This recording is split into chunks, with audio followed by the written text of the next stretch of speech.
In our region, food producers are facing unique challenges brought on by climate change. Our Elisabeth Kovitz has more on how local farmers are dealing with these changing weather patterns. Every Monday, Wednesday, and Friday, farmers from around the tri-state region gather here to sell the food that feeds New York City. But these days, climate change has made farming, well, unpredictable. This year is wet, there's plenty of rain. I have no idea what next summer is going to be like. There's no looking through an almanac and seeing an average and applying that average to the coming year. Temperature-wise, water-wise, ferocity-wise.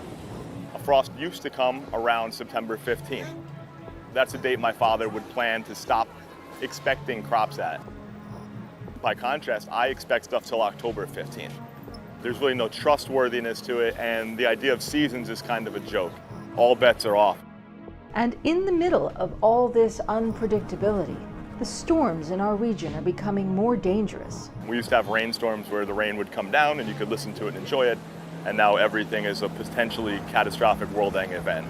With the rainstorm that we had a few weeks ago, we got several inches of rain followed by severe wind, which took corn, which was this high, and completely flattened it down. Luckily, I have amazing people who work on my farm, and they went in and harvested off the ground. And that's not a typical event for a farmer to have to deal with. Raccoons, they rip ears of corn off plants, and you can deal with the raccoon at a time. But, 55-mile-an-hour winds in late August, and when you're 50 to 65 miles inland, it's pretty crazy.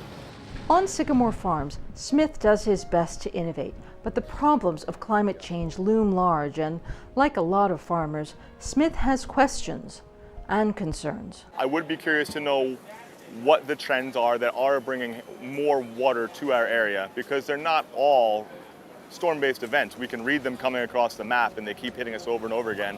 I'd like to know what is affecting that track of moisture that's diverting it from the desert from the southwest and putting it generally in the northeast. I don't understand those weather patterns enough, and I'd like to know what will exacerbate that or what will maintain it. Turns out CUNY can help with that. Professor Jimmy Booth of City College had this to say.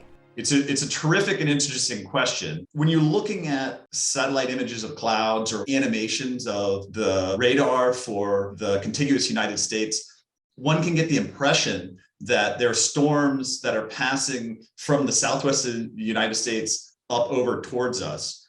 And while it's true that the winds, like the jet stream, can make that sort of passage, the moisture, a lot of the water vapor that would be falling in the southwest would never be able to make it over to the northeast because of the Rocky Mountains. The storms that affect us a lot in the northeast are usually storms that develop over the Midwest and then merge with another storm that's coming up the coastline. It's not often, but in these rare cases where you get mergers between two existing storms, that's the recipe for real problems in terms of giant rain events. Understanding the storms and predicting their occurrences can help a farmer prepare. But even so, my fears of climate change is that we can't really invent ourselves out of this. One of the great things about growing up in the 80s was the idea that we're all brilliant and we'll figure this out. It's not that big a deal. But you really can't invent yourself out of this at this point. And maybe if we could have, we're 20 or 30 years too late. This has been Elisabeth Kovitz for CUNY TV.